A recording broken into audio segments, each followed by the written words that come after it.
Spawn. Last week I was talking about Charlie's Angels and how director Elizabeth Banks made some comments a lot of people didn't like. Well, she's already back in the news, but not for necessarily a bad reason. More, I would call a confusing reason. Let's talk about how she is now going to be the Invisible Woman. So recently on the show, I talked about the trailer for the new Invisible Man movie. And, I didn't talk much about the trailer. I really just talked about this article in comicbook.com that was just a horribly stupid article and that interpreted the trailer. And it just angered me to no end. If you want to check that out, I took that part. Go to the P.O. Vincent YouTube channel, unless you're already watching on YouTube, which, by the way, hi. I broke that down to a clip. It should be in the recent videos. But anyway, so apparently, according to another article on Variety.com, Elizabeth Banks herself pitched the movie to Universal, and they said, "Let's do it."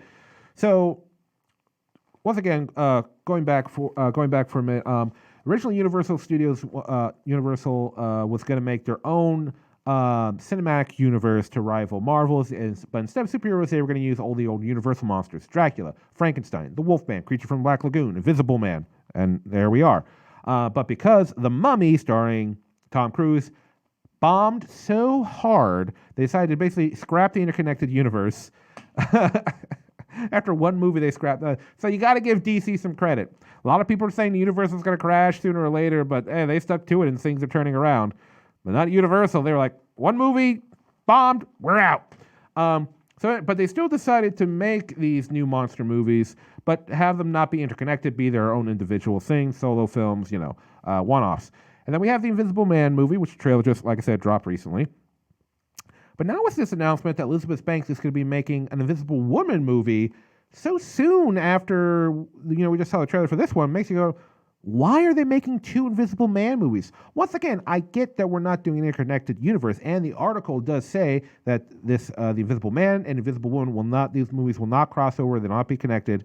But at the same time, why? Like, it makes it sound like the studio doesn't think this Invisible Man movie is going to be any good. They're like, oh, crap. Let's get this reboot ready to go. I mean, it might not be that. I might be just totally misinterpreting things, but it just seems weird to me. I mean, am I the only one? I don't know. Anyway.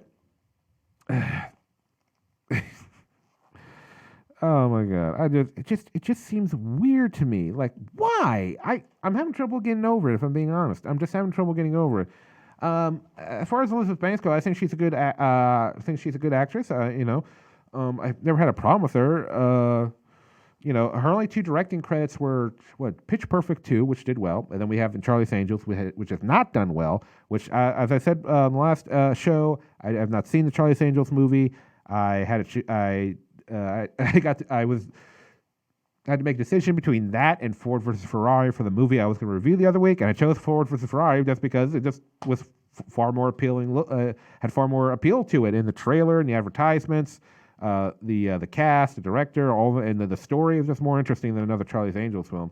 And if you saw the Charlie's Angels movie, the new one, please let me know down in the comments what you thought of it. I mean, like I said, I haven't seen it, but I'm looking for some input on it. Maybe I'll go see it during a matinee showing. I don't know.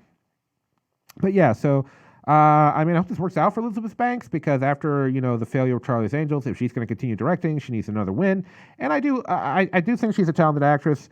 As far as her directing, I'm not. For me, the jury's out on that one yet, and I don't mean that in a. I guess I'll keep an open mind. I really don't know. I really got to see how things go for her.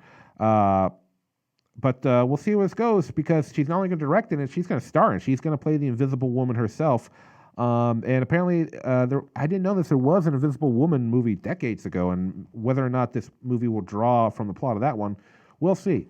But yeah, so if you love Elizabeth Banks, she's going to be the Invisible Woman. You get to check that out, and probably not for a year or two. I would assume the movie's going to take that long. But then at the same time, if you hate Elizabeth Banks because of the whole Charlie's Angels thing, which is, as far as I know, is the only big controversy she's ever had, yeah, sorry, she's got another movie coming. So anyway, yeah, let me know down in the comments what you think of Elizabeth Banks. I'm interested. Hey everybody, hope you enjoyed that clip. If you want to see a full episode, I live stream every Thursday night on Facebook right after I see the movie, or you can tune in to the Revenge Online Radio Network every Friday morning at 9 a.m. If you enjoyed the show, please consider contributing to the Patreon, patreon.com/PO Vincent.